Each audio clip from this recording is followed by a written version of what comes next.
Today we're going to talk about Motion's variable flow filter cart.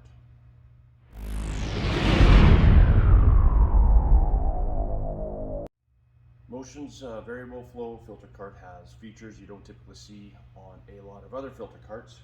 And a quick run through of that is as standard. We got your pump and motor combo. We have a flow meter so you can see the flow that you're pumping. We have the ability to transform from a transfer pump to a filter pump. We have the variable frequency drive here, which is the heart of the system. It's what controls the speed of the pump.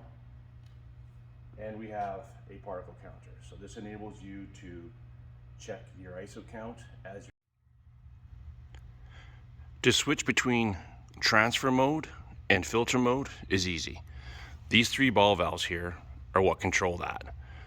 When all the handles are pointing in this direction, that would be a filter mode. This takes the flow from the pump up through your flow meter, through the ball valves, through your filters, and out. That is filter mode. When they are all in this position, this is transfer mode. So you're going from the pump up through your flow meter and directly out of the filter cart. So transfer, filter mode. Turning the filter cart on is straightforward. Up top, we have your master disconnect. It's off or on.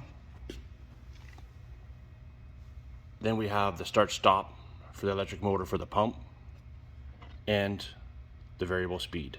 So this is what you would turn to increase or decrease your flow. The flow will go from 0 GPM to a maximum of 15 GPM. The particle counter turns on with power from your master disconnect. When you turn it on, it takes a few moments to cycle through its settings and get ready to use.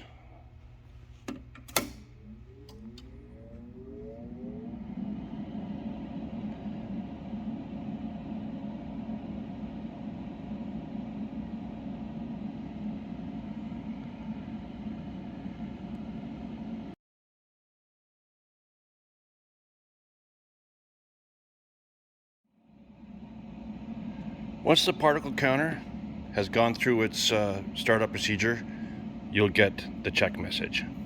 That's just waiting for the filter cart to start up. You're now able to start up the filter cart. Come down here. Now it's always best to start with your speed at 0. Turn the motor on and slowly turn up your speed. As you do that, you'll see your flow increase,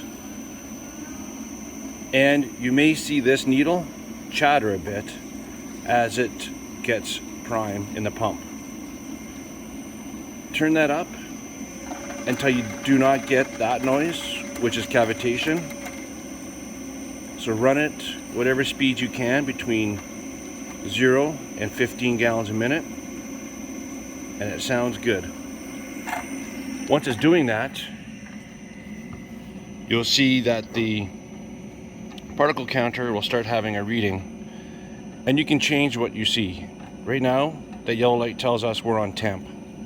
Using these arrows, we can scroll through until we get to ISO or your ISO count.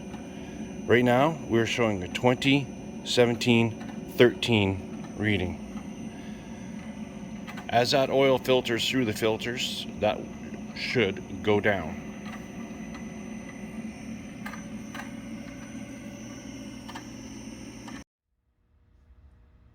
Changing your elements is as straightforward as changing any other spin-on element, like in your car. First, you want to make sure your hoses are disconnected. Make sure your power is disconnected, and then you can go move forward. You spin off the element like any other spin-on element.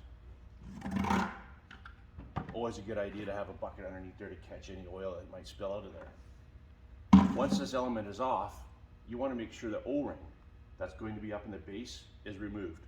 You do not want to double stack these O-rings, you'll end up with a leak.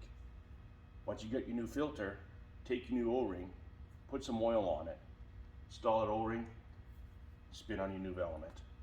It's also another good idea to mark your elements with a date and who put it on.